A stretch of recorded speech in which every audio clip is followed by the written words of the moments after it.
ప్రజల యొక్క పరిస్థితి చూసిన తర్వాత మా కోసం కొట్లాడే, మా కోసం ప్రశ్నించే, మా కోసం దేనికైనా తెగించి ముందుకు పోయేటువంటి ఒక పార్టీ కావాలి, అలాంటి అభ్యర్థులు కావాలని చెప్పి తెలంగాణ రాష్ట్ర ప్రజలు ఎదురు చూస్తున్న తరుణంలో ఎమ్మెల్సీ ఎన్నికలు రావడం,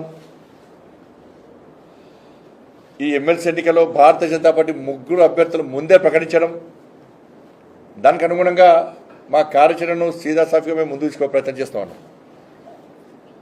ఇప్పటివరకు రాష్ట్ర అధ్యక్షులు కిషన్ రెడ్డి గారి నేతృత్వంలో ఈ తెలంగాణ రాష్ట్రంలో అనేక ఉద్యమాలు చేసినాం, అనేక కార్యక్రమాలు చేసినాం. వారు అభ్యర్థులు ప్రకటించారు, దానికి అనుగుణంగా పనిచేస్తూ ఉన్నాం. కానీ అధికారం ఉన్న కాంగ్రెస్ పార్టీకి అభ్యర్థులు కరువయ్యారు. మీరు అక్కడ టీచర్స్ ఎమ్మెల్సీ క్యాండిడేట్ కాంగ్రెస్ పార్టీకి, ఇక్కడ టీచర్స్ ఎమ్మెల్సీ క్యాండిడేట్ కాంగ్రెస్ పార్టీకి. ఇక బీఆర్ఎస్ పార్టీ చూడ అడుచుకుంటారు. బీఆర్ఎస్ పార్టీకి నా గ్రాడ్యుయేట్ కాన్స్టిట్యున్సీకి అభ్యర్థులు లేరు, నా టీచర్స్ ఎమ్మెల్సీ కూడా అభ్యర్థులు లేరు. బీఆర్ఎస్ పార్టీకి అభ్యర్థులు కరువారు, కాంగ్రెస్ పార్టీ కూడా అభ్యర్థులు కరువారు. నాకు తెలిసి దేశంలో అధికార పార్టీకి అభ్యర్థులు కరువైంది కేవలం తెలంగాణ రాష్ట్రంలోనే. ప్రజలందరూ నవ్వుకుంటున్నారు. అదే కాంగ్రెస్ పార్టీ పరిస్థితి గిదా, అభ్యర్థులు కరువైన పార్టీ కాంగ్రెస్ పార్టీ, అభ్యర్థులే లేని పార్టీ బీఆర్ఎస్ పార్టీ. కాబట్టి మాకు పోటీ ఎవరితోని?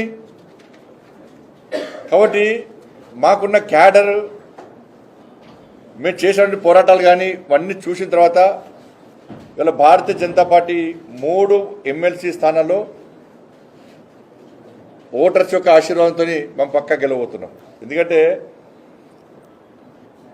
ఈ 2 పార్టీలు ఒకటే, కాంగ్రెస్ బీఆర్ఎస్ ఒకటే. వాస్తవానికి కాంగ్రెస్ పార్టీ పోటీ చేద్దామనుకోదు, ఇక్కడ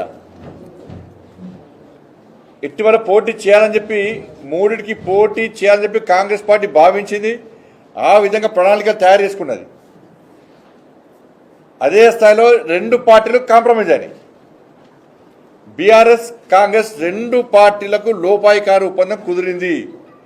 బీఆర్ఎస్ పార్టీ కాంగ్రెస్ పార్టీకి స్పష్టం చేసింది, ఎన్నికల్లో మేము మీకు మద్దతు చెప్తాం, బీజేపీని మాత్రం రానివద్దు. వీళ్ళిద్దరి మధ్య లోపాయికారు ఒప్పందం ఏంటంటే జైలుకు పంపకపోవడం, కేసులు విధించకపోవడం. మీరు చూడండి, కాళేశ్వరం కేసు, కాళేశ్వరంలో కేసీఆర్ జైలు పోతాడు, హరీష్ రావు జైలు పోతాడు, వీళ్ళు జైలు పోతారు, వాళ్ళు జైలు పోతారు అని చెప్పి అనుకున్నారు.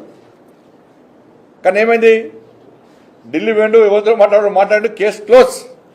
ఎందుకంటే ఎమ్మెల్సీ ఎన్నికల్లో మేము మీకు సపోర్ట్ చేస్తాం, కేసు వద్దు, అయిపోయింది. నెక్స్ట్ ఫోన్ ట్యాపింగ్ కేసు అన్నారు. మొత్తం టీవీలలో బ్రేకింగ్. ఇంకా 2 అరెస్ట్ చేస్తాము, 3 అరెస్ట్ చేస్తాము, జైలు ఉన్న వాళ్ళు స్టేట్మెంట్ ఇచ్చారు, కేసీఆర్ పేరు వచ్చిందల్లా, ఇవన్నీ చేశారు. కనీసం నోటీస్ చేయాలి. మళ్ళీ ఏమైంది? మళ్ళీ ఎమ్మెల్సీ ఎన్నికల్లో కాంప్రమైజ్, మేము పోటీ అయ్యాము. డ్రగ్స్ కేసు కాంప్రమైజ్ అయ్యారు. ఫామ్ హౌస్ కేసు అయితే రేపు అరెస్ట్ చేస్తామన్నారు. ఫామ్ హౌస్ కేసు కాంప్రమైజ్ అయ్యారు బీఆర్ఎస్ పార్టీ కాంగ్రెస్ పార్టీ. ఈ ఫార్ములా రేస్ కార్ రేస్ది సుప్రీంకోర్టు ఇచ్చింది, విచారణ చేసుకోవచ్చు, అరెస్ట్ చేసుకోవచ్చు అని. హైకోర్టు ఇచ్చింది, విచారణ చేసుకోవచ్చు, హైకోర్టు అరెస్ట్ చేసుకోవచ్చు అని చెప్పి. మరి విచారణ ఎందుకు ఆగింది?